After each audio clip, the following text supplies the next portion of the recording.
இயேசு கிறிஸ்துவின் நாமத்தினால மறுபடியும் இந்த ஒரு புதிய நாள்ல புதிய கிருபைகளோடு நம்ம இந்த நாளை தேவன் காண செய்திருக்கிறார். நம்மையும் நம் குடும்பத்துல இருக்கிற ஒவ்வொருவரையும் விசேஷமாய் ஒவ்வொரு நாளும் பாதுகாத்து வருகிற அவருடைய அளவற்ற அந்த கிருபை இந்த நாள்லயும் நம்ம மேல இருக்கிறதுக்காக நம்ம தேவாதி தேவனுக்கு நம்ம நன்றி செலுத்துவோம். அவருடைய காருண்யம் நம்ம மேல இருக்கு, அவருடைய தயவு நம்ம மேல இருக்கு, அவருடைய இரக்கம் நம்ம மேல இருக்கு, அவருடைய அன்பு நம்ம மேல இருக்குது. ஒவ்வொரு நாளும் அது பெருகிட்டேதான் நம்ம இருக்கிறத நம்ம பார்க்கிறோம். அவருடைய அன்பு எப்பவுமே அது அளவிட முடியாத அன்புதான்.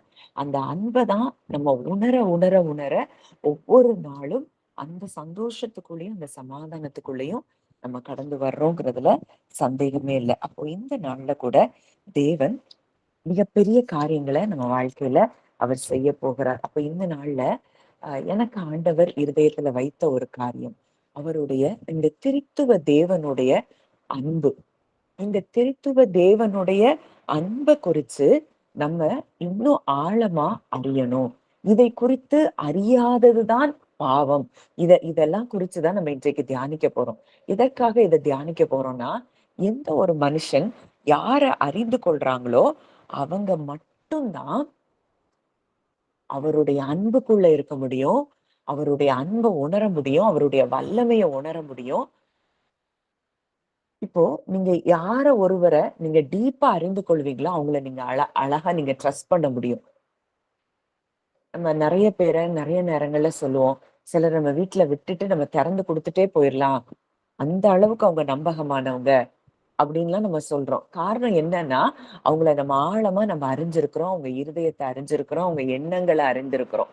ஆனா இன்றைக்கு நமக்கு தேவனை குறித்ததான சரியான அறிவு இல்லாததுனால நமக்கு நம்ம வாழ்க்கையில பல நேரங்கள்ல பயமும் புலம்பல்களும் முறுமுறுப்புகளும் நம்ம வாழ்க்கையில இருக்கிறத பார்க்கிறோம். அன்றைக்கு இஸ்ரவேல் ஜனங்கள்ல அந்த 10 பேருக்கு அந்த தேவனை குறித்து அவங்க அத்தனை காரியங்களை அவங்க அற்புதங்களா அதிசயங்களா பார்த்தா கூட அவங்களால அத உண்மையா அவருடைய அன்பை உணர முடியல.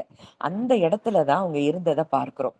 அப்போ இன்றைக்கு தேவன் நம் ஒவ்வொருவரையும் அவர் பலப்படுத்த விரும்புகிறார், ஒவ்வொருவரையும் திடப்படுத்த விரும்புகிறார். அவருடைய அன்பு எப்படிப்பட்டது அப்படிங்கிறத நம்மை உணர வைக்க தேவன் விரும்புகிறார்.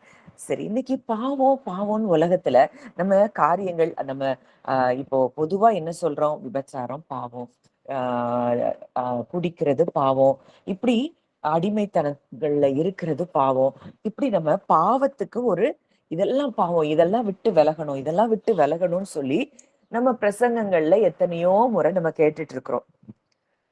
ஆனா பாவத்துக்கு, அது பாவத்தின் செயல்கள், பாவத்தின் கிரியைகள், அது ஃப்ரூட்ஸ் ஆஃப் சின், பாவத்தின் கனிகளா இருக்கு. ஆனா பாவத்திலேயே பிரதான உண்மை, அதாவது ரூட் என்ன அப்படின்னா, இயேசு தேவனை அறிந்தது போல நாம் அறியாததுதான் பாவம். அப்போ இது ஒரு உறவில் ஏற்படுகிற ஒரு காரியமா இருக்கு. ரிலேஷனல் சின், தேவனை அறியாமல் இருக்கிறது. இதுதான் எல்லாத்துக்கும் அடிப்படையான பாவங்களுக்கு அடிப்படையா இருக்கக்கூடிய பிரதான பாவம் என்ன அப்படின்னா, நாம் தேவனை அறிய வேண்டிய விதத்தில் அறியாததுதான். அப்போ யோவான் 1:18 அதுல இயேசு சொல்றாரு, நிறைய இடங்கள்ல வேதத்துல இயேசு சொல்லிட்டே இருக்கிறாரு. என்ன சொல்றாரு, நான் என் அப்பாவை எனக்கு மட்டும்தான் தெரியும், என் அப்பாவை உங்களுக்கு யாருக்கும் தெரியாது. யோவான் 1:18 தேவனை ஒருவனும் ஒரு காலும் கண்டதில்லை, பிதாவின் மடியில் இருக்கிற ஒரே பேரான குமாரனே அவரை வெளிப்படுத்தினார். பிதாவின் மடியில் இருக்கிற ஒரே பேரான குமாரன் மாத்திரம்தான் பிதாவை வெளிப்படுத்தினாராம். சரி, அப்போ ஏன் இந்த பரிசேயர் சதுசேயருக்கும் இயேசுவுக்கும் எப்பவுமே அங்க பரிசேயர் சதுசேயர் இயேசு எதை செஞ்சாலும் எதை சொன்னாலும் அவர்கிட்ட என்ன செய்யறாங்க, போராடி கொண்டே இருக்கிறாங்க. காரணம் என்னன்னா, பரிசேயர் சதுசேயர் அவங்களுக்கு கிடைச்ச வெளிப்பாட்டுல, அவங்களுக்கு கிடைச்ச அந்த அந்த பழைய ஏற்பாட்டின் மூலமாய் அந்த தோரா, அந்த ஆதி ஆகமத்துல இருந்து ஆதியாகமம், யாத்ராகமம், லேவியராகமம், எண்ணாகமம், உபாகமம், இதுதான் உங்களுக்கு பிரதானமா இருந்த காரியங்கள். இதன் மூலமாகவும் மற்ற தீர்க்கதரிசிகள் எழுதின புஸ்தகங்கள் மூலமா தேவனை ஒரு ஒரு மாதிரி அறிஞ்சு வச்சிருந்தாங்க. ஆனா பிதாவின் மடியில் இருக்கிற ஒரே பேரான குமாரன், அவருடைய முகத்தை பார்த்து கொண்டே இருந்தவர், அவருடைய செயல்களை பார்த்து கொண்டே இருந்தவர், அவர் இந்த பூமிக்கு வந்து அவர் சொல்றாரு, அங்க எழுதப்பட்டிருக்கு, தேவனை ஒருவனும் ஒரு காலம் கண்டதில்லை, யாருமே பார்த்ததில்லை. இப்ப நீங்க எல்லாம் ஒரு மாதிரி பார்த்துட்டு இருக்கிறீங்க இந்த பரிசேயர் சதுசேயர்ட்ட. அதனால நிறைய இடங்கள்ல அவர் அவங்கள்ட்டே சொல்றாரு, பிதாவின் மடியில் இருக்கிற ஒரே பேரான குமாரன். அப்போ நாமளும் இன்னைக்கு பல வருஷங்களா இந்த பழைய ஏற்பாட்டுல இருக்கிற இந்த பிதாவை பார்த்து பார்த்து தேவன் இப்படிப்பட்டவர் அப்படின்னு ஒரு தவறான இமேஜ நமக்குள்ள ஏற்படுத்தி இருந்தோம். அதுதான் இன்றைக்கு வரைக்கும் நம்ம தேவனை ஆழமா அறிய முடியாத இடத்துக்கு கொண்டு வந்ததை பார்க்கிறோம். இப்போ கொஞ்சம் கொஞ்சமா அவரை அறிகிற இடத்துக்கு நம்ம வந்திருக்கிறோம். யோவான் 1:18 இத பார்த்த நம்ம மத்தேயு 11:27, மேத்யூ சாப்டர் 11 verse 27 நான் வாசிக்கிறேன். சகலமும் என் பிதாவினால் எனக்கு ஒப்பு கொடுக்கப்பட்டிருக்கிறது. பிதா தவிர வேறொருவனும் குமாரனை அறியான். குமாரன் எவனுக்கு அவரை வெளிப்படுத்த சித்தமாய் இருக்கிறாரோ அவனும் தவிர வேறொருவனும் பிதாவை அறியான். யாரெல்லாம் அவரை அறியணும்னு விரும்புறாங்களோ அவங்களுக்கு நிச்சயமாய் குமாரன் தன் பிதாவை என்ன செய்யறாரா, வெளிப்படுத்துகிறாரா. பிதா தவிர வேறொருவனும் குமாரனை அறியான். குமாரனையும் பிதாவை தவிர யாருக்கும் தெரியாது. யாருக்கும் என் அப்பாவை தெரியாது. அப்போ இயேசுவினுடைய அந்த லென்ஸ போட்டுதான் நம்ம என்ன செய்யணும், தேவனை பார்க்கணும். இன்னைக்கு பழைய ஏற்பாட்டுல பல காரியங்கள் சொல்லப்பட்டிருக்கலாம். ஆனா இன்றைக்கு புதிய ஏற்பாட்டுல இயேசுவின் மூலமாய்தான் நம்ம பிதாவை அறிந்து கொள்ளணும். அதான் எபிரேயர் 1 நீங்க வாசித்து பாத்தீங்கன்னா 1-3 வரைக்கும் அதுதான் சொல்லப்பட்டிருக்கும். பூர்வ காலத்தில் பங்கு பங்காகவும் வகை வகையாகவும் நம்முடைய பிதாக்களுக்கு தீர்க்கதரிசிகள் மூலமாய் திருவுளம் பற்றின தேவன். ஒரு பாட்சா தான் அவங்களுக்கு தேவனை அறிஞ்சிருந்தாங்க. ஆனா முழுமையுமான ஒரு பிக்சரை அறிந்திருந்தது இயேசு கிறிஸ்து மாத்திரமே. அவர் எப்படிப்பட்டவர், அவர் எவ்வளவு அன்புள்ளவர், அந்த இடத்துக்கு நம்ம வந்துட்டோம்னா அவர் கூட இருக்கிற அந்த அன்புல எப்பவுமே நம்ம பிள்ளைங்களை எப்படி எவ்வளவு பெருசானாலும் நம்ம பிள்ளைங்களை நம்ம கொஞ்சுறோம். நம்ம பிள்ளைங்க அன்பு கூறப்பட்டதா உணர்கிற பிள்ளைங்க நம்ம மடியில வந்து படுத்துக்குவாங்க. இதெல்லாம் எப்படி நடக்குது? ஏன்னா நம்ம அன்பை நம்ம பிள்ளைகள் உணர்ந்திருக்கிறாங்க. இப்போ இதுக்கு வர்றதுக்கு முன்னாடி கூட நான் உட்கார்ந்து இருக்கிறேன், என் மகா படிச்சுட்டு இருந்தது. நான் வந்து உட்கார்ந்த உடனே என் மடியில வந்து படுத்துக்கிட்டா. அப்ப யோசிச்சு பார்த்தேன், உலக பிரகாரமா நம்ம அன்பு செலுத்துறத நம்ம பிள்ளைகள் உணர்ந்து, அவ 10th படிக்கிறா. ஆனா கூட அம்மா அப்படிங்கிற அந்த அன்புல அது வந்து மடியில படுத்துக்கிடுது. ஏன்னா அவளுக்கு என்ன குறித்ததான அந்த அறிவு இருக்கு, நம்முடைய அன்பை குறித்ததான அந்த அறிவு. இதை விட பல மடங்கு அன்புள்ளவர் தான் நம் தகப்பன். ஆனா இந்த அன்பை குறிச்சு நம்ம அறியாம அவர் அப்படி செஞ்சிருவாரோ, இப்படி செஞ்சிருவாரோ, நம்மளை நேசிக்க மாட்டாரோ, நம்மளை தண்டிச்சிருவாரோ, நம்மளை புறக்கணிச்சிருவாரோ, இது எல்லாம் அவர் சொல்றாரு, பொல்லாத நீ உன் பிள்ளைக்கு நல்லதை செய்யறனா நான் உனக்கு நல்லது செய்யாம இருப்பேனோ, மீனை கேட்டா நான் பாம்பை கொடுப்பேனோ. இன்னைக்கு நம்ம என்ன பிக்சர் அவரை பத்தி வச்சிருக்கிறோம்? இன்னைக்கு ஒவ்வொரு நாளும் இந்த பிரேயருக்கு முன்னாடி இங்க வர்ற ஒவ்வொருத்தருக்காகவும் நான் ஜெபிக்கிறது உண்டு. இந்த நாள்ல உங்க எல்லாருக்கும் அவரை அறிகிற அறிவை தேவன் கொடுத்து பிளஸ் பண்றத நீங்க பார்ப்பீங்க.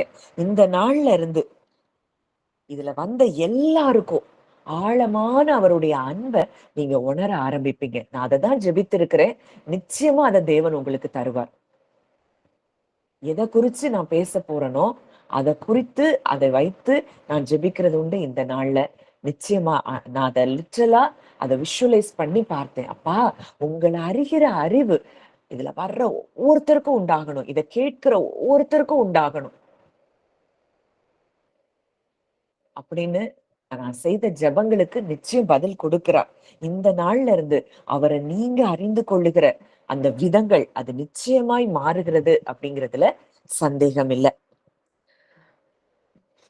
யோவான் 7:28 இந்த பரிசேயர்கள் ஒரு விதமா அங்க தேவனை அறிஞ்சு வச்சிருந்ததுனாலதான் எப்பவும் ஓய்வு நாள்ல சுகமாக்குனா தப்பு, அதை செஞ்சா தப்பு, பாவங்களை எப்படி நீ மன்னிப்ப இப்படின்னு எப்ப பார்த்தாலும் இயேசு கூட அங்க போராடிட்டே இருக்கிறாங்க.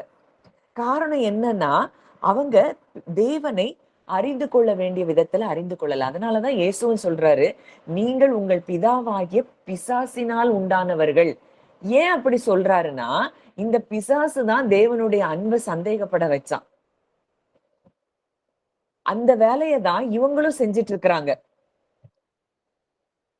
அங்க ஆதாம் ஏவாள் கிட்ட போய், நீங்க இதை சாப்பிட்டா உங்க கண்ணு திறந்துரும், நீங்க தேவனை போல மாறிடுவீங்க அப்படின்னு அந்த வஞ்சித்து அந்த பழத்தை சாப்பிட வைக்கிறான். இன்றைக்கு வரைக்கும் இந்த பொய்யை தான் நம்ம கிட்டயும் அவன் சொல்லிட்டு இருக்கிறான். அதனாலதான் அவர் அப்படி சொல்றாரு. அங்க யோவான் 7:28 அப்பொழுது இயேசு தேவாலயத்தில் உபதேசிக்கையில் சத்தமிட்டு, நீங்கள் என்னை அறிவீர்கள், நான் எங்கே இருந்து வந்தவன் என்றும் அறிவீர்கள். நான் என் சுயமாய் வரவில்லை, என்னை அனுப்பினவர் சத்தியம் உள்ளவர், அவரை நீங்கள் அறியாதிருக்கிறீர்கள். என்னை அனுப்பினவர் சத்தியம் உள்ளவர், அவரை உங்களுக்கு தெரியவே இல்லை. நான் அவரால் வந்திருக்கிறபடியினாலும் அவர் என்னை அனுப்பி இருக்கிறபடியினாலும் நானே அவரை அறிந்திருக்கிறேன். எனக்கு மட்டும்தான் அவரை தெரியும். ஏன்னா நான் அவராலதான் வந்திருக்கிறேன், அவர் என்ன அனுப்பி இருக்கிறாரு. இன்னைக்கு நமக்கு அது புரியல. ஒரு பேபியா இருக்கும்போது நம்ம எந்த அளவுக்கு அந்த ஹெவன்லி ரெல்ம்ல என்ஜாய் பண்ணிட்டு இருந்திருக்கிறோம், சிரிக்கிறோம். அவங்க காண்பிக்கிற அந்த தூதர்கள் செய்கிற அந்த காரியங்கள்ல இதெல்லாம் வளர வளர அந்த அன்பை நம்ம உணராத இடத்துக்கு வந்துடுறோம். அந்த பரிசேயர்கள் கூட ஆண்டவர் பேசுகிற காரியங்கள் அதுதான். அவங்க சொல்றாரு, ஒரு ஓய்வு நாள்ல சூம்பின கைய உடையவனை அவர் சுகப்படுத்துறாரு. அதுக்கு எல்லாரும் பரிசேயர்கள் எல்லாரும் அவர்கிட்ட அங்க அங்க வாக்குவாதம் பண்றாங்க. அப்ப சொல்றாரு, உங்கள ஒருத்தனுக்கு ஓய்வு நாள்ல ஒரு ஆடு ஒரு கிணத்துல விழுந்துட்டுன்னா நீங்க அதை காப்பாத்தாம இருப்பீங்களா? உங்கள் சகோதரன்ல ஒருத்தனுக்கு அவன் சுகமடைகிறதுக்காக நான் இதை செஞ்சேன்னா அது தவறான காரியமா? அவங்க எப்படி பார்க்கல, மனிதர்களுக்கு மனிதர் அன்பையே பார்க்கல. முழுமையுமாய் சட்ட திட்டங்கள் தான். அந்த சட்ட திட்டங்களே தேவன் எதுக்கு கொடுத்தாருன்னா அன்புலதான் கொடுத்தார், அன்புக்காக தான் கொடுத்தாரு. ஆனா அதை கூட அவங்களால அறிய முடியாதபடி பிசாசானவனால் வஞ்சிக்கப்பட்டு அந்த அன்பு அவன் சுகமா இருந்தா அவங்க எவ்வளவு தூரம் சந்தோஷப்பட்டிருக்கணும். ஆனா அந்த சந்தோஷமே அவங்களுக்கு இல்ல. இதுதான் அவங்க நிலைமையா இருக்கிறத நம்ம பார்க்கிறோம். அப்போ இன்றைக்கு நம்ம இருதயம் எப்படி இருக்கிறது? நம்ம இருதயம் நம்ம அப்பாவை குறிச்சு நம்ம என்ன என்ன யோசிக்கிறோம், என்ன திங்க் பண்ணிட்டு இருக்கிறோம்? அப்போ பாவம் அப்படிங்கிறது நம்மளுடைய ரிலேஷனல் டிசைன்ல அந்த உறவுல ஏற்பட்ட ஒரு கோளாறு. நம்மை உருவாக்கியவர் அவரால அறியப்பட்டு அவரை அறிஞ்சு அவரால அறியப்படுறதுதான் நம்முடைய டெஸ்டினேஷனே. அதுதான் ஆதியாகமம் 2:25 நம்ம பார்க்கிறோம். ஆதியாகமம் 2:25 ஆதாமும் அவன் மனைவியுமாகிய இருவரும் நிர்வாணிகளாய் இருந்தும் வெட்கப்படாதிருந்தார்கள். இவங்க பாவம் செய்யறதுக்கு முன்னாடி அப்பவும் அவங்க நிர்வாணியா தான் இருக்காங்க. ஆனா அவங்களுக்கு என்ன இல்ல? ஃபியர், ஷேம், கில்ட் எதுவுமே இல்ல. தேவனோட அவ்வளோ நெருக்கமா தூய்மையான ஒரு அன்புல அங்க அன்போட இருந்தாத நம்ம பார்க்கிறோம். அவர் பகலின் குளிர்ச்சியான வேலையில வந்து இவங்க கூட உறவாடுறதும், இவங்க அவர் கூட உறவாடுறதும், அப்ப ட்ரெஸ் போட்டுட்டா இருந்தாங்க, அப்பவும் ட்ரெஸ் போடல. அங்க வெளிப்படையா ஓப்பனா அவங்க இருக்கிறாங்க. ஆனா சர்ப்பத்தின் வார்த்தைகளை அவங்க நம்பினதன் மூலமா தேவனுடைய அப்பாவினுடைய வார்த்தைய அவங்க நம்பாம போயிட்டாங்க. அதனால அதுவரைக்கும் அறிவதும் அறியப்படுவதும் அப்படிங்கிற இடத்துல இருந்த அவங்க இப்ப எதுக்குள்ள வந்துட்டாங்க? வெட்கம், பயம், குற்ற உணர்வு. அதுக்கு முன்னாடி வரைக்கும் எப்படி ட்ரெஸ் போடாம இருந்தாங்களோ அதே மாதிரிதான் இப்பவும் இருக்கிறாங்க. ஆனா முன்னாடி வெட்கமும் பயமும் இல்ல. அங்க தேவனோடு கூட அன்புல உறவாடிட்டு இருந்தவங்க இப்ப தாங்கள் வஸ்திரம் அணியாதத அவங்க உணர்ந்து அவங்க எப்படி வராங்க? வெட்கம் வந்துருச்சு. முதல்ல வெட்கம் தான்.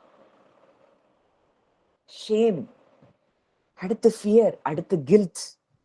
இது மூணும் அவங்களுக்குள்ள வந்ததை பார்க்கிறோம். 3வது அதிகாரம் 7, 8ல. அப்பொழுது அவர்கள் இருவருடைய கண்களும் திறக்கப்பட்டது. அவர்கள் தாங்கள் நிர்வாணிகள் என்று அறிந்து, ஒரு அறிவை இந்த நன்மை தீமை அறியத்தக்க கனி கொடுத்துருச்சு. இது நல்லது, இது கெட்டது. இன்னைக்கு வரைக்கும் நம்ம அப்படிதான் எல்லாத்தையும் பாக்குறோம். எல்லாரையும் ஜட்ஜ் பண்றோம். இவங்க நல்லவங்க, இவங்க கெட்டவங்க. இது நல்லது, இது கெட்டது. எல்லாமே நன்மை தீமை அறியத்தக்க அந்த கனியினுடைய சாப்பிட்டதன் விளைவு. இதுதான் பழைய ஆதாமுக்குள்ள இருந்தது. இந்த செய்கைகள் தான் இன்னைக்கு வரைக்கும் நமக்கு உள்ள செயல்பட்டு கொண்டிருக்கு. அவங்க நிர்வாணிகள்னு அறிந்து அத்தி இலைகளை தைத்து தங்களுக்கு அரைக்கச்சைகளை உண்டு பண்ணினார்கள். இதெல்லாம் அவருக்கு தெரியாமலா இருக்கும். இதெல்லாம் தெரிஞ்சா கூட அங்க ஆதாமும் அவர் அவங்கள தேடி மறுபடியும் அதே அன்புல தான் வர்றாரு. ஆனா அந்த அன்ப அவர்கள் உணர்ந்து கொள்ள முடியவில்லை. இன்னைக்கு நம்மளும் பல காரியங்களை குறிச்சு பயம், திகில், கவலை, இது எப்படி எனக்கு ஆகும்? இந்த பலவீனம் என்னை எதுல கொண்டு விடும்? எனக்கு இப்படி ஆயிருமோ? இமேஜினேஷன். இந்த பிரச்சனை இப்படி இருக்கு, என் பிள்ளைகள் வாழ்க்கை இப்படி இருக்கு, எனக்கு இப்படி இருக்கு, இது எப்படி நடக்கும்? இதெல்லாம் ஒரு பயமா ஏன் இருக்கு அப்படின்னா, அவருடைய அன்பை நம்ம உணரல. அவர் நேசிக்கிற வண்ணமா தான் நம்மளை எப்பவும் நேசிச்சுட்டே இருக்கிறாரு. குளிர்ச்சியான வேளையில தோட்டத்துல தேவனாகிய கர்த்தருடைய சத்தத்தை அவங்க கேக்குறாங்க. கர்த்தருடைய சத்தத்துக்கு அங்க விலகி அந்த பிரசன்ஸ விட்டு ஓடி விருட்சங்களுக்குள்ளே ஒளித்து கொண்டார்கள். ரோமர்ல நம்ம பார்க்கிறோம், விசுவாசத்தினால் வராத யாவும் பாவமே. அப்போ அப்பாவினுடைய வார்த்தைய நம்பாம போனா அதுதான் பாவம்.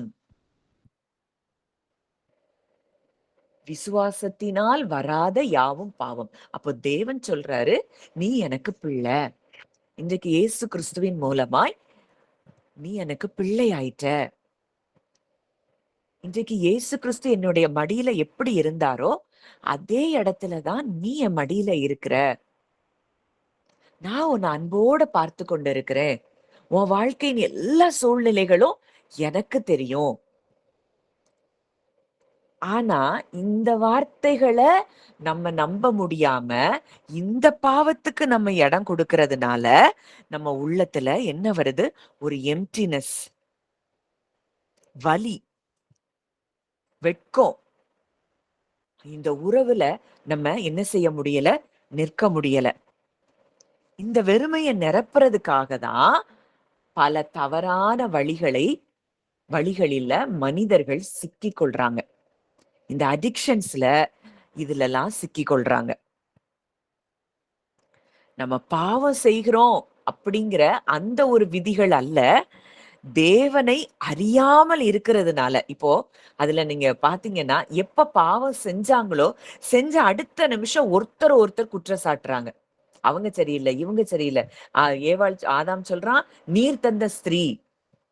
முதல்ல இவள் என் மாம்சத்தின் மாம்சமும் எலும்பின் எலும்புமா இருந்தாள்னு சொன்னவ, அடுத்த அதிகாரத்திலேயே நீர் தந்த ஸ்திரீ. அங்க அன்பு மறைஞ்சு போயிருது. அந்த உறவுலையும் ஒரு விரிசல் உண்டாயிருது. இந்த தேவனை அறியாமல் போனது எவ்வளவு தூரம் பாதிப்பை ஏற்படுத்துது. அந்த உறவுல ஒரு பாவம் உண்டாகுது. ஒருவர் ஒருவர் குற்றம் சாட்டுறாங்க.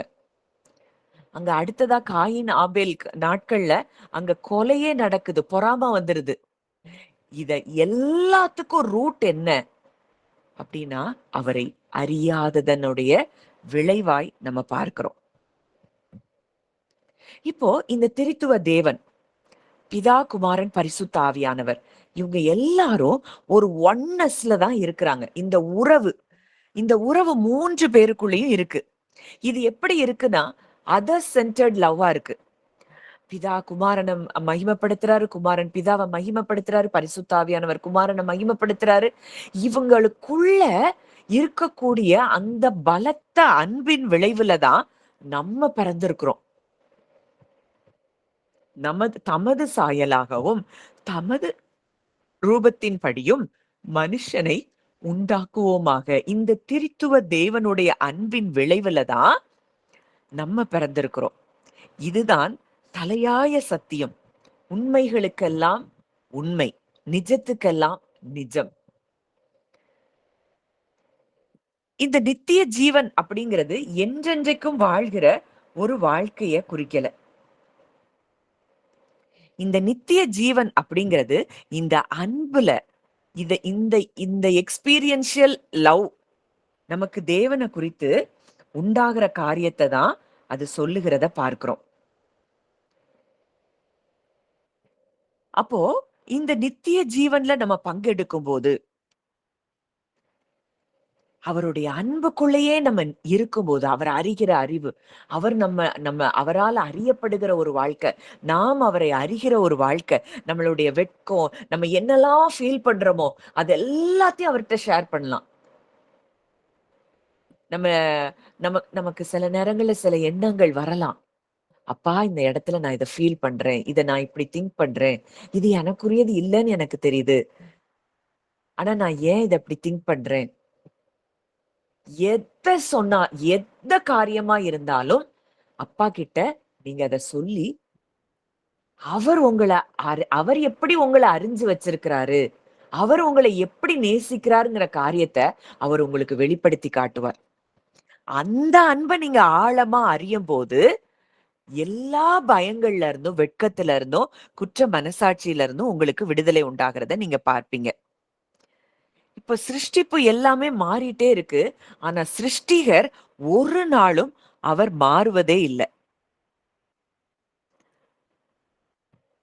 அப்போ இந்த ட்ரினிட்டி திரித்துவ தேவனுடைய இந்த அன்பு, இந்த ரிலேஷனல் நேச்சரை, இந்த உறவை வெளிப்படுத்தும்படியாதான் இயேசு கிறிஸ்து இந்த பூமிக்கு வந்திருக்கிறார் அப்படிங்கிறது தான் நிஜம். ஏன்னா மனுக்குலமே தேவனுடைய அன்பை உணராத இடத்துக்கு வந்துட்டாங்க.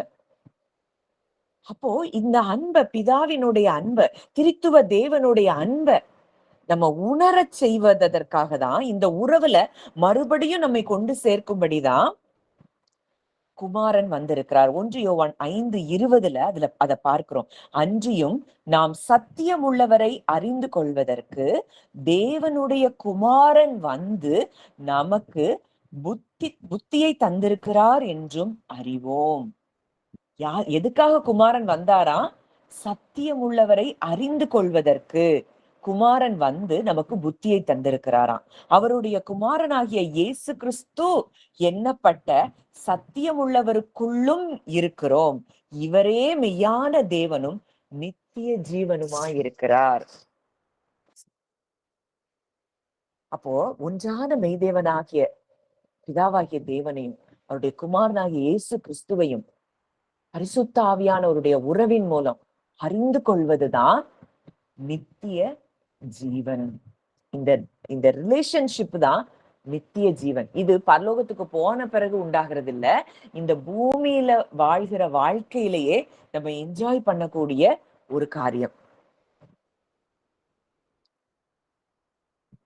அப்போ இந்த லூக்கா 15ல நம்ம பார்க்கிறோம், அங்க 2 குமாரர்கள்.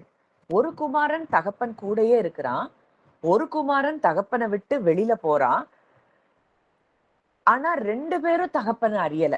2 பேரும் தொலைஞ்சுதான் போயிருக்கிறாங்க. அங்க இளைய குமாரன் தகப்பனை அறியாததுனால அவன் அவன் அவன் என்ன செய்யறான், அவன் ஃப்ரெண்ட்ஸ் கூட இருந்து நிறைய காரியங்கள், தவறான காரியங்கள்ல சிக்கிக் கொள்றான். சொத்தை கேட்கிறான். தூர தேசத்துக்கு போய் அங்க அந்த பன்னி திங்கிற தவிட்டுனால அவன் வயிற்ற நிரப்ப மனதா இருந்தான்னு சொல்லி போட்டிருக்கோம். ஆனா அப்பதான் அவனுக்கு புத்தி தெளியுது. தன்னுடைய அப்பா வீட்டுல வேலைக்காரங்களுக்கு கூட நல்ல ஆகாரம் இருந்ததே. அவன் புத்தி தெளிந்து அப்படின்னு சொல்லி இருக்கும். அப்ப இன்னைக்கு நம்ம புத்தி தெளியணும். நம்ம அப்பாவை குறித்ததான பல மனநிலைகள் நமக்கு இருக்கு. இந்த புத்தி தெளிய வேண்டிய இடத்துல நம்ம இருக்கிறோம். இந்த மூத்த குமாரன் அவன் எப்படி இருக்கிறான் அப்படின்னு பார்த்தா, எப்பவுமே அப்பாவுக்காக நான் வேலை செய்யறேன், அதை செய்யறேன், இதை செய்யறேன் அப்படின்னு தான் அவன் இருக்கிறான். ஆனா அவனும் அப்பாவினுடைய அன்பை அறியாதவனா இருக்கிறான்.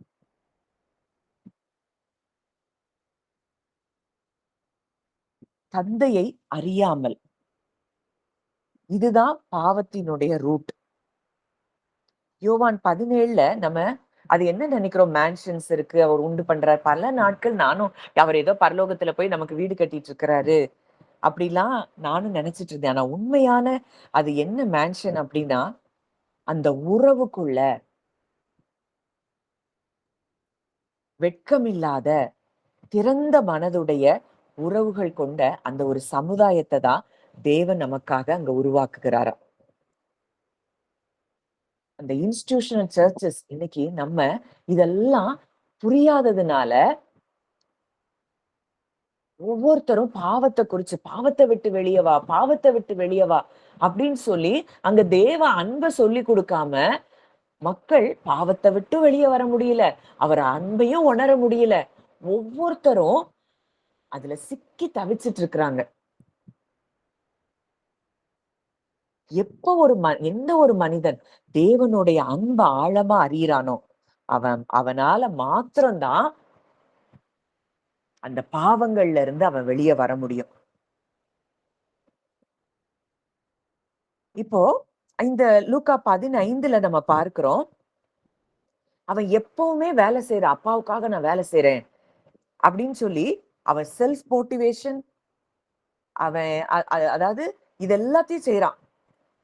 அப்பாவுக்காக நான் இதை செய்யணும், நான் இதை செய்யணும், அப்பதான் அப்பா என்னை நேசிப்பாரு, இதை செய்யலைன்னா அப்பா என்னை வெறுத்துருவாரு, நான் பைபிள் வாசிக்கலன்னா வெறுத்துருவாரு, நான் ஜோம் பண்ணலன்னா என்னை வெறுத்துருவாரு. இப்படி அவருடைய அன்புக்கு நம்ம செய்யற செயல்களை காரணம் காட்டுறோம். அப்ப அவர் அன்பு அப்படிப்பட்ட அன்பா? நாம் பாவிகளா இருக்கையில் கிறிஸ்து நமக்காக மரித்ததினாலே, அவர் முந்தி நம்மிடத்தில் அன்பு கூர்ந்ததினாலே. அப்ப அவர் அன்ப எவ்வளவுக்குள்ள நம்ம சுருக்கிட்டோம். இந்த பைபிள் வாசிக்கிறதும், இந்த ஜெபிக்கிற காரியங்களும் அவர் அன்ப அறிய அறிய நாமளா அது நமக்குள்ள அந்த விருப்பம் உண்டாகி நம்ம செய்ய ஆரம்பிப்போம். ஆனா இந்த மூத்த குமாரன் என்ன செய்யறான், எப்போ எதையாவது ஒண்ணு செஞ்சுதான் தன் தகப்பனுடைய அன்பை சம்பாதிக்கணும்னு நினைக்கிறான்.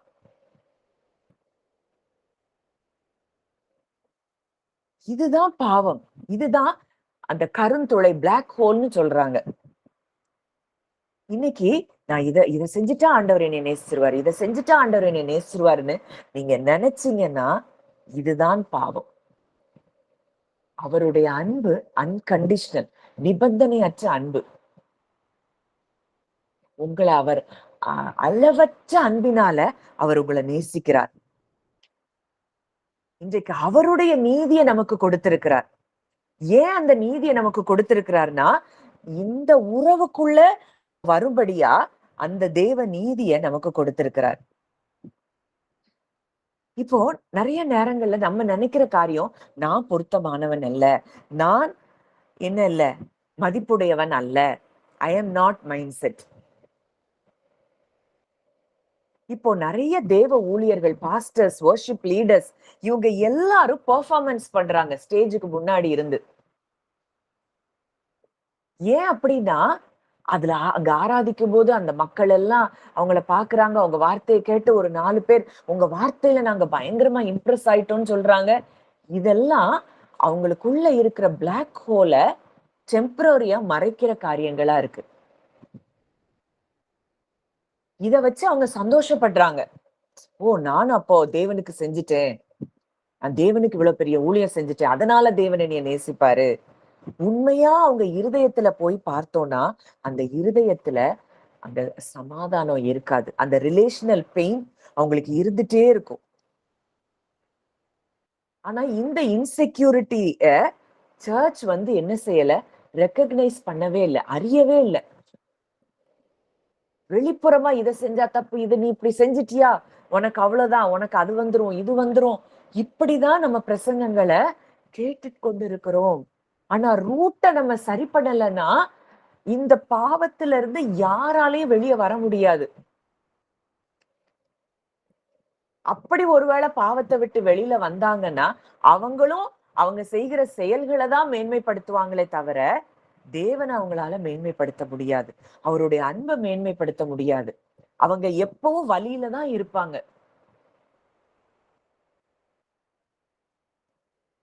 அப்போ பரிபூரணமாய் ஒரு ஒரு மனிதன் பரிசுத்தமாய், அன்புல பரிசுத்தமாய் இருக்கணும்னா, அவரை அறிகிற அறிவு நமக்கு இருந்தாதான், அந்த மனிதன் அந்த காரியங்கள்ல இருந்தெல்லாம் அவன் வெளிய வர முடியும்.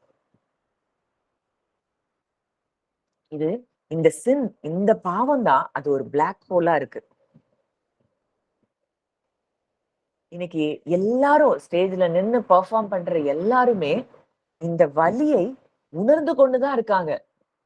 அவங்களுக்குள்ள எம்ப்டினஸ் அத விட்டு கீழ இறங்கி வந்த உடனே அவங்க இருதயம் வெறுமைதான் இருக்கும். அந்த அன்ப, தேவனுடைய அன்ப அவங்களால உணர முடியல. இந்த மூத்த குமாரனுக்கு எப்படி உணர முடியலையோ, அதே போலதான். அவங்க பெர்ஃபார்மன்ஸ்ல ஏதோ பண்ணிட்டோம். 4 பேர் அவங்கள புகழ்றாங்க அப்படின்ன உடனே, அதுல ஒரு சந்தோஷம் கிடைச்சு. இதனால தான் பல பேர் விடாம ஊழியம் செய்வாங்க. நீங்க பார்த்தீங்கன்னா, காலையில இருந்து நைட்டு வரைக்கும் ஏதாவது ஒண்ண எதுலயாவது ஒண்ணுல போஸ்ட் பண்ணிட்டே இருப்பாங்க. ஏன்னா நாங்க தேவனுக்கு செய்றோம், செய்றோம். அன்பின் விளைவுல செய்கிறது தான் ஊழியம். அவர ஸ் அவர் நான் அவருக்கு நான் ஊழியம் செஞ்சா என்னைய நேசிப்பாரு. இது மூத்த குமாரனுடைய மைண்ட் செட். அந்த பிதா சொல்றாரு, "மகனே நீ எப்போ என் கூட இருக்கிற. எனக்குள்ளதெல்லாம் உனக்குள்ளது." அவன் செஞ்ச செயல்கள வச்சு அவர் அவன நேசிக்கல. தான் பிள்ளைங்கிறதுனால அந்த அப்பா அவர நேசிக்கிறத நம்ம பார்க்கிறோம். இன்னைக்கு நம்ம எப்படி பார்க்கிறோம்? அவருக்கு பிள்ளைன்னு அவர் சொல்லிட்டாரு இன்னைக்கு நம்மள. நம்ம அவருக்கு பிள்ளையா இருக்கிறதுனால, அவர் 100% அவர் நம்மை நேசித்துக் கொண்டேதான் இருக்கிறார். இதுதான் உண்மையான சத்தியம். இத அறியாதவங்க நிச்சயமா எப்பவும் பயத்துக்குள்ளயும், கலக்கத்துக்குள்ளயும், வெட்கத்துக்குள்ளயும் தான் இருப்பாங்க. இந்த நித்திய ஜீவன் அவர் அறிகிற அறிவுல நம்ம எப்ப பங்கெடுக்கிறோமோ, அப்போ வெட்கம் இல்லாம, பயம் இல்லாம, இந்த திரித்துவ உறவுல நம்ம சந்தோஷமா என்ஜாய் பண்ணக்கூடிய ஒரு வாழ்க்கைய தேவன் நமக்கு தந்திருக்கிறார்.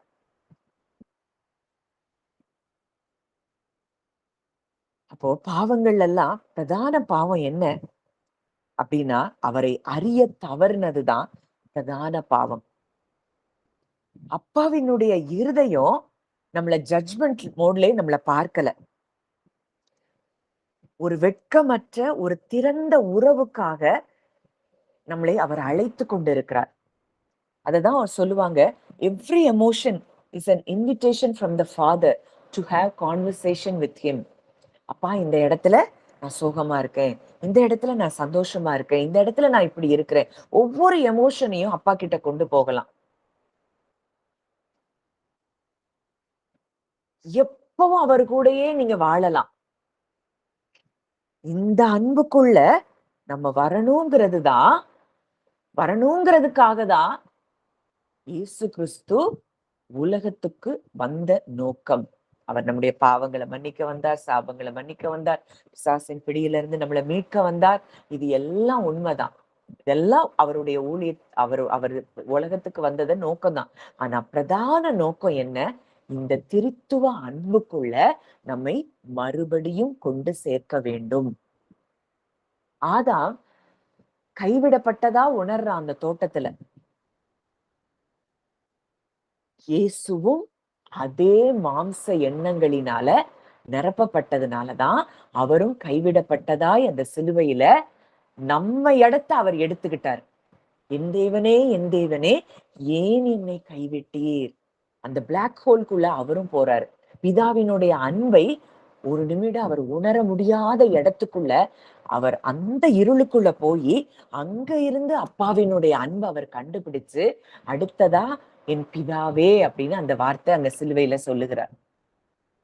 இது அந்த இருள், இது நம்ம ஒவ்வொருவருக்குள்ளயும் இருக்கக்கூடிய எண்ணம். அந்த இருளுக்குள்ளதான் இயேசு கிறிஸ்து நமக்குள்ள அவர் கடந்து வந்திருக்கிறார். அங்கிருந்து அப்பாவினுடைய அன்பை நமக்கு அவர் வெளிப்படுத்துறாரு. இல்ல, இதுவும் அப்பா இல்ல, நீ நினைக்கிறது தப்பு. நம்ம இந்த லூக்கா 15 நல்லா மெடிடேட் பண்ணி பாருங்க. அதுல அப்பாவினுடைய அன்பு பூர்ணமா தெரியும். அந்த ஒரு பெண் காசை தொலைச்சு அந்த பெண் பரிசுத்த ஆவியானவருக்கு ஒப்பாய் சொல்லப்பட்டிருக்கிறாள். தொலைந்து போன குமாரன், இந்த கதை பிதாவினுடைய அன்பு, அப்பாவினுடைய அன்பை குறித்து சொல்லப்பட்டிருக்கு. அந்த தொலைந்து போன ஆட்டுக்குட்டியை தேடி போன மேய்ப்பனாய் இயேசு கிறிஸ்து அங்க இருக்கிறத பார்க்கிறோம். இவங்க 3 பேரும் என்ன செய்யறாங்க? தொலைஞ்சு போனதை தேடுறாங்க. ஏன்னா அது எனக்குரியது. என் மகளே, நீ எனக்குரியவள். நீ தொலைஞ்சு போனா நான் உன்னை விட்டுற மாட்டேன். நீ எனக்கு சொந்தம் அப்படின்னா நம்மளை தேடி வந்ததுனாலதான் இந்த காலை நேரத்துல நம்ம இத்தனை பேர் இங்க வந்திருக்கோம். அந்த அப்பா நம்மளை கைவிட்டுருவாரா? இவ்வளவு அன்புள்ள அப்பா அவர் வல்லமையுள்ள தேவனாகவும் இருக்கிறார். அவரால செய்ய முடியாத காரியம்னு எதுவுமே இல்லைங்கிறத நம்ம பார்க்கிறோம். ஆனா நமக்கு பயம். ஏன் இந்த பயம்? அவரை குறித்ததான அறிவு இல்லாததுதான் பயம்.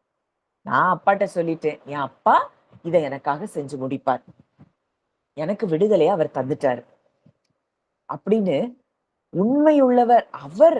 அவருடைய அன்பை நம்ம அறிஞ்சு அவர் உண்மை உள்ளவர்ங்கிறத அறியும் போது நம்ம இருதயத்துல இருந்து துதி மாத்திரம்தான் இருக்குமே தவிர பயமோ, கவலையோ, வெட்கமோ, குற்ற மனசாட்சியோ அங்க இருக்க முடியாது. அதனாலதான் அங்க சொல்றாரு, ஸ்திரீயானவள் தன் கர்ப்பத்தின் பிள்ளைக்கு இறங்காமல் தன் பாலகனை மறப்பாளோ? அவள் மறந்தாலும். இது பழைய ஏற்பாட்டிலேயே அங்க ஏசாயா புஸ்தகத்துல நம்ம வாசிக்கிறோம். ஏசாயா 49, 15, 16. நான் உன்னை மறப்பதில்லை, என் உள்ள கைகள்ல நான் உன்னை வரைஞ்சிருக்கிறேன். இது அப்பாவினுடைய வார்த்தை. இந்த வார்த்தையை நீங்க நம்பணும். அதான் சொல்லுது, அவருடைய வார்த்தைகளை நம்பாததுதான் பாவமா.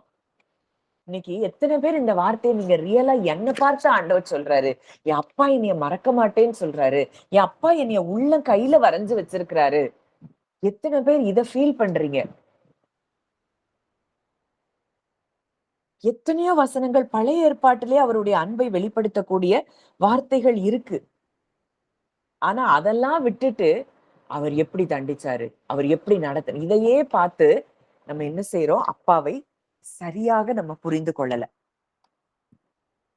செப்படியா 3:17 பார்க்கிறோம், உன் தேவனாகிய கர்த்தர் உன் நடுவில் இருக்கிறார், அவர் வல்லமை உள்ளவர், அவர் ரட்சிப்பார், அவர் உன் பேரில் சந்தோஷமாய் மகிழ்ந்து தம்முடைய அன்பு நிமித்தம் அமர்ந்திருப்பார், அவர் உன் பேரில் கம்பீரமாய் களி கூறுவார்.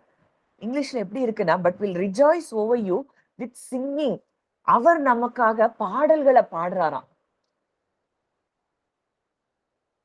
அவர் நம்ம மேல அப்படி ஒரு அன்பு வச்சு, இன்னைக்கு உலகத்துல யார் யாருக்கெல்லாமோ பாடல்களை பாடிட்டு இருக்காங்க.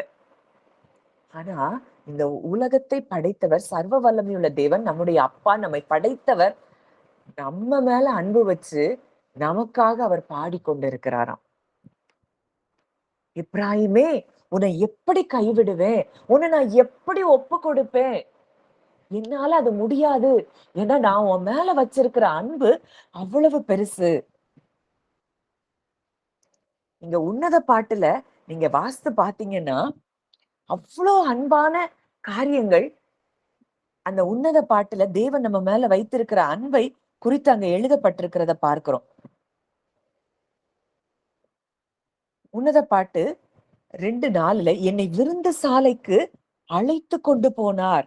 என்மேல் பறந்த அவருடைய கொடி நேசமே. அவர்தான் நம்முடைய புரொடெக்ஷனா இருக்கிறாரு. நம்மளுடைய அடையாளமாய் அவர் இருக்கிறார். அவருடைய கொடி நேசம், அன்பு மாத்திரம்தான்.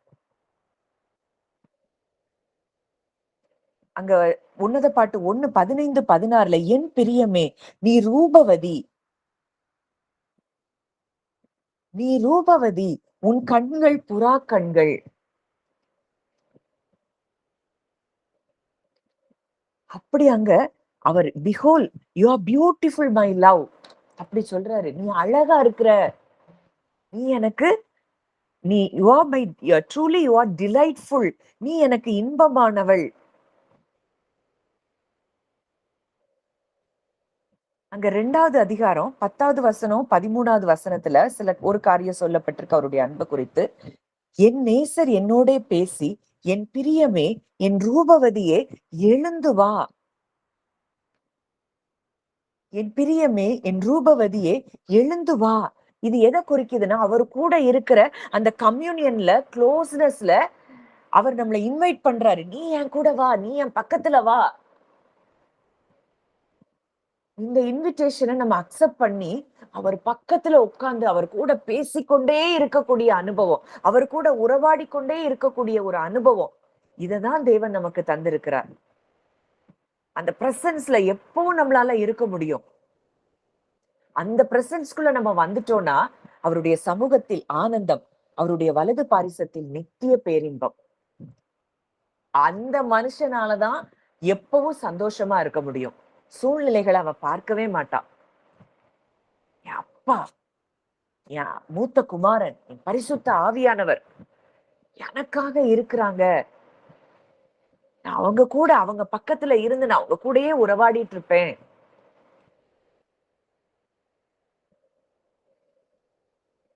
அங்க உன்னத பாட்டு 4வது அதிகாரம் 9வது வசனம். ஏன் இன்னைக்கு டைம் எடுக்கிறேன்னா கொஞ்சம் இதை டீப்பரா அந்த அன்பை நம்ம உணரணும். என் மணவாளியே லீபனோனில் இருந்து என்னோட வா, என் இருதயத்தை கவர்ந்து கொண்டாய். அவர் இருதயத்தை நம்ம கவர்ந்து இருக்கிறோமா? You have captured my heart. அந்த அளவுக்கு அவர் இன்டிமேட்டா நம்மளை நேசிக்கிறாரு. நம்ம எப்படி அவரை பார்க்கிறோம்? 6வது அதிகாரம் 3வது வசனம். நான் என் நேசருடையவள், என் நேசர் என்னுடையவர், அவர் லீலி புஷ்பங்களுக்குள்ளே மேய்கிறார். இது ஒரு டிக்ளரேஷனா இருக்கு, ஒரு உடன்படிக்கையின் அன்பை சொல்லுது. 7வது அதிகாரம் 10வது வசனத்திலையும் அதே மாதிரிதான் சொல்லப்பட்டிருக்கிற ஒரு காரியம். நான் என் நேசருடையவள், அவர் பிரியம் என் மேல் இருக்கிறது. இத நீங்க சொல்லுங்க, அவர் பிரியம் என் மேல இருக்கு. இன்னைக்கு நம்ம பிள்ளைங்க நம்ம கிட்ட எவ்வளவு கொஞ்சுறாங்க, எவ்வளவு விளையாடுறாங்க. நம்ம வந்த உடனே அவங்க இது எனக்குரிய தாய், என்ன பெற்ற தாய், என்ன பெற்ற தகப்பன்னு சொல்லி நம்மளை எவ்வளவு தூரம் அவங்க என்ஜாய் பண்றாங்க. இத காட்டிலும் நம்ம என்ஜாய் பண்றோம் நம்ம பிள்ளைகளை. அப்போ அந்த தகப்பன் நம்மளை எவ்வளவு தூரம் நம்ம அன்புக்காக அவர் எதிர்பார்த்து கொண்டிருக்கிறார்.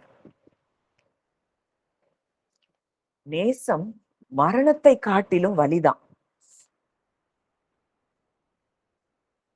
மரணத்தை போல வலிது. ஏன்னா மரணம் எப்படி இது வரைக்கும் உலகத்துல பிறந்த மனுஷனை எப்படி பிடிச்சு கொள்ளுதோ அதே போல அவருடைய நேசம் நம்மளை பிடிச்சிருக்குதான். அதன் தழல் அக்கினி தழலும் அதன் ஜுவாலை கடும் அக்கினி கடும் ஜுவாலையுமாய் இருக்கிறது. அவருடைய அன்பு எப்படி இருக்கா? அக்கினியா இருக்குதான்.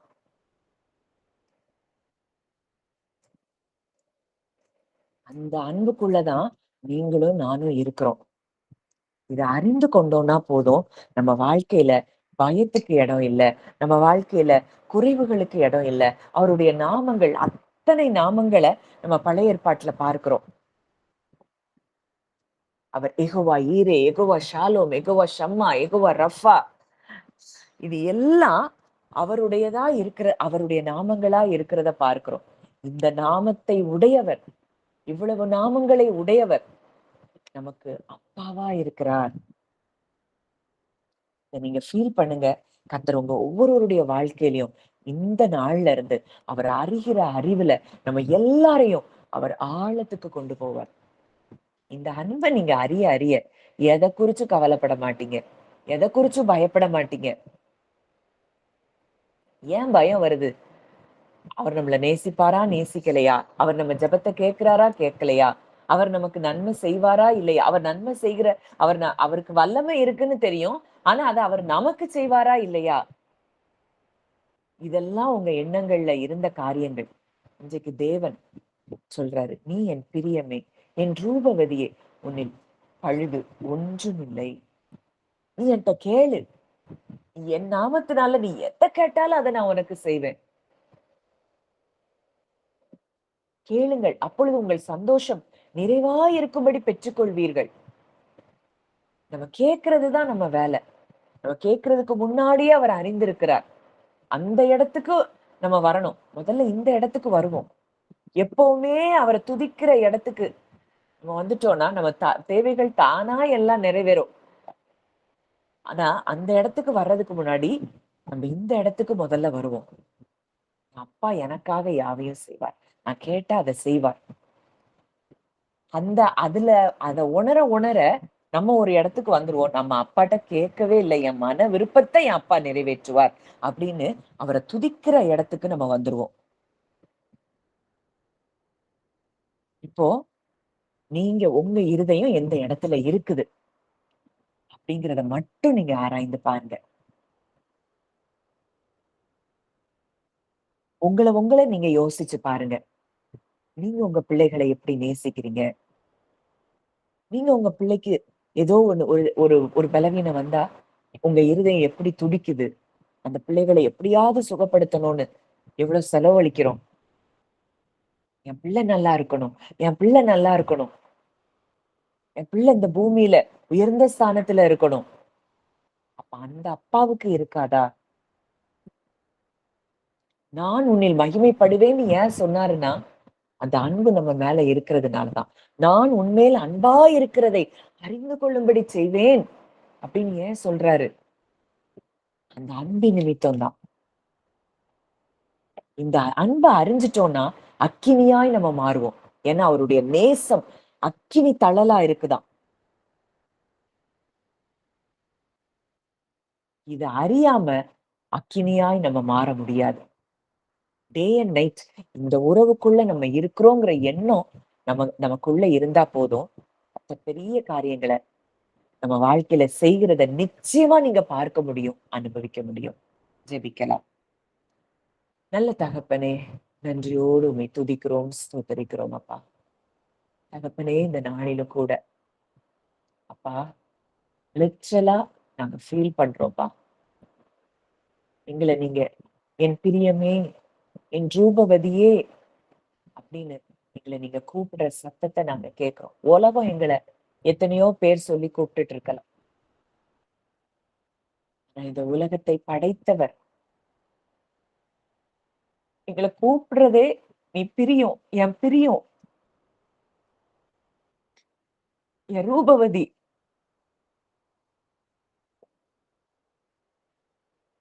இந்த உலகம் எங்க ஒவ்வொருத்தருக்கும் ஒவ்வொரு பேர் வச்சிருக்குதுப்பா. அது எங்க ஐடென்டிட்டி இல்ல. எங்க அப்பா எங்களை நீங்க எப்படி கூப்பிடுறீங்களோ அதுதான் எங்களுடைய அடையாளமா இருக்கிறத நாங்க பார்க்கிறோம். அப்பா இந்த நாள்லயும் இங்க வந்த ஒவ்வொருவரையும் நீங்க அப்படி கூப்பிடுறத அவங்க இருதயத்துல உணரட்டும். என் பிரியமே, என் ரூபவதியே, இதுதான் அப்பாவினுடைய சத்தமா இருக்கு. You are my beloved.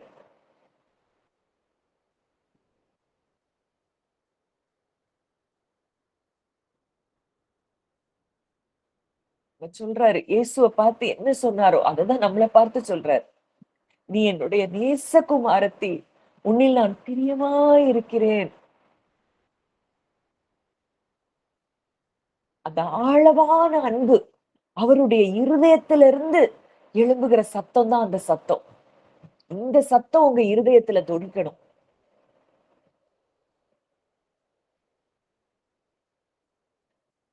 You are my beloved.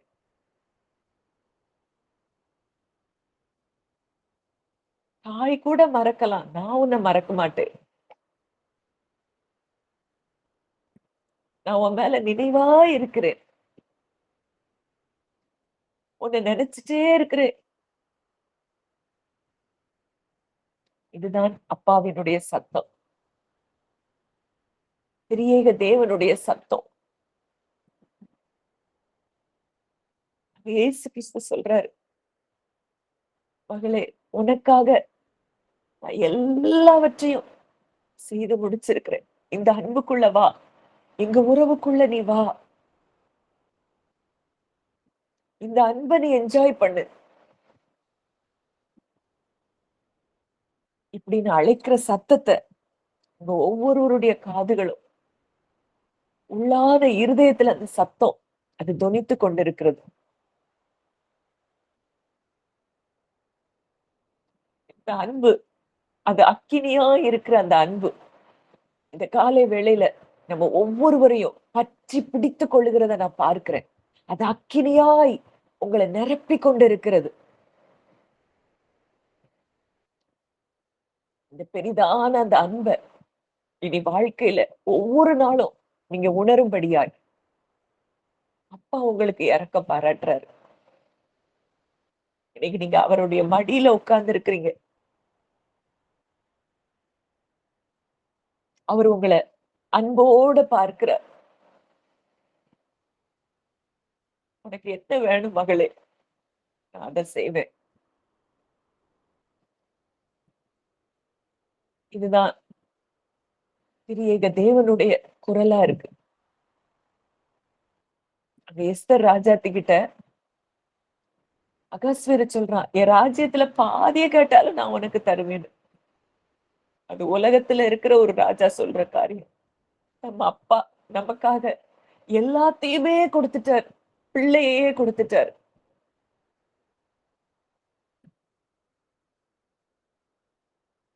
உயிரான தன்னுடைய நேச குமாரனையே நமக்காக கொடுத்து இன்னைக்கு நம்மள அவர் கூட ஒன்று சேர்த்திருக்கிறார்.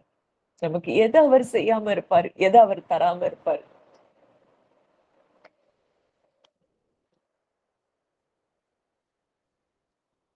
அவருடைய வார்த்தைய நம்ம நம்புவோம்.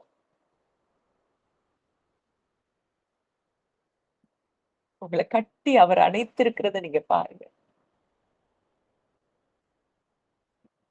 இந்த ஜீவனுக்குள்ளதான் நம்ம இருக்கிறோம். நித்திய ஜீவனுக்குள்ளதான் நம்ம இருக்கிறோம்.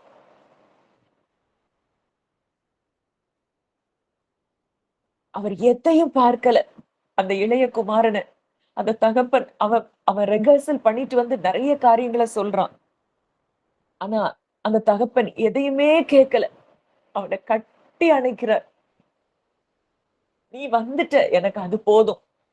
அதுதான் அந்த தகப்பனுடைய குரலா இருக்குது.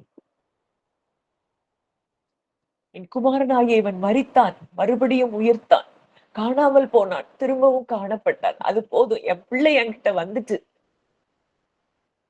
நீ செஞ்சதெல்லாம் எதையும் நான் நினைக்க போறதில்ல. அதை சொல்லி காட்ட போறதில்ல. யாரெல்லாம் அப்படி குற்ற மனசாட்சிக்குள்ள இந்த காலை வேளையில இருக்கிறீங்களோ, உங்க அப்பா உங்களை கட்டி அணைத்திருக்கிறார்.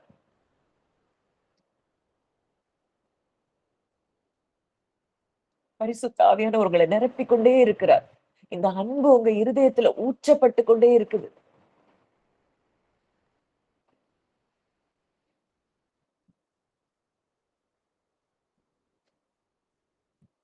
அவருடைய அன்பை இனி யாரும் உங்க வாழ்க்கையில தடுக்க முடியாது. எந்த சூழ்நிலையும் வாழ்க்கையில தடுக்க முடியாது.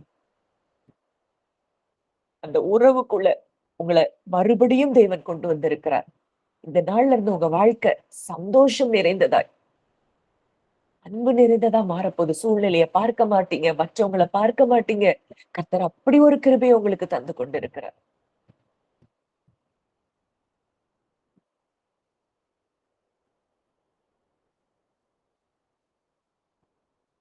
என் பிள்ளை என் கூட இருக்கணும்னு தான் இயேசு இந்த உலகத்துக்கு வந்ததை பார்க்கிறோம்.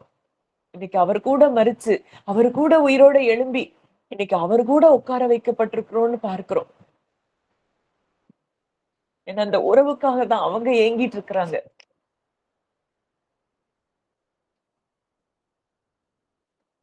தேவன் அந்த அற்புதமான உறவுக்குள்ள நம்மளை கொண்டு வந்திருக்கிறார். இனி பயம் இல்ல, வெட்கம் இல்ல, குற்ற மனசாட்சி இல்ல. அந்த அன்புக்குள்ள நீங்க மூழ்கி திளைக்கும்படி தேவன் உங்களை அந்த அன்புக்குள்ள கொண்டு வந்திருக்கிறார். இது நீங்க உணருங்க, அதிகமா அந்த அன்பை உணருங்க. நல்ல தகப்பனே, நன்றியோடு உம்மை துதிக்கிறோம், ஸ்தோத்தரிக்கிறோம் அப்பா. இந்த நல்ல நாளிலும் எங்களோடு இடைப்பட்ட உம்முடைய வார்த்தைகளுக்காக நாங்கள் நன்றி செலுத்துகிறோம் தகப்பனே. உம்முடைய அன்பை நாங்கள் பூரணமாய் விளங்க எங்களுக்கு உதவி செய்தீரப்பா. உமக்கு நன்றி. எங்களை நீர் கட்டி அணைத்திருக்கிறத நாங்க பார்க்கிறோம். உலகம் கொடுக்கவும் உலகம் எடுக்கவும் முடியாத சமாதானம், சந்தோஷத்தினால எங்களை நீங்க நிரப்பி இருக்கிறீங்கப்பா. உமக்கு நன்றி. இந்த அன்புலயே நாங்க என்றென்றைக்கும் வாழ, இந்த உறவுக்குள்ளேயே நாங்க என்றென்றைக்கும் நிலைத்து நிற்க, சூழ்நிலைகள் எங்களை அசைக்காதபடி அப்பா இந்த அன்புல நாங்க நிலைச்சு நிற்க எங்களுக்கு உதவி செய்யுங்க. வந்த ஒவ்வொருவருக்குள்ளேயும் இந்த அன்பு அப்பா அவர்கள் புரிந்து கொள்ள தொடங்கி இருக்கிறார்கள். அதற்காக நன்றி செலுத்துகிறோம். ஒவ்வொருவரையும் மனதார உடைய பிள்ளையா நான் பிளஸ் பண்றேன்ப்பா. கர்த்தர் ஆசீர்வதித்து வழி நடத்தும். இயேசுவின் மூலம் கேட்கிறோம் ஜீவனுள்ள நல்ல பிதாவே, ஆமேன். தேங்க்யூ. யாரும் எதுவும் சொல்லணுமா? ஷேர் பண்ணுமா?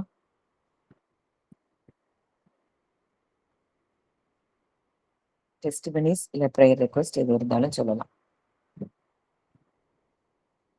சரி, இது தொடர்ந்து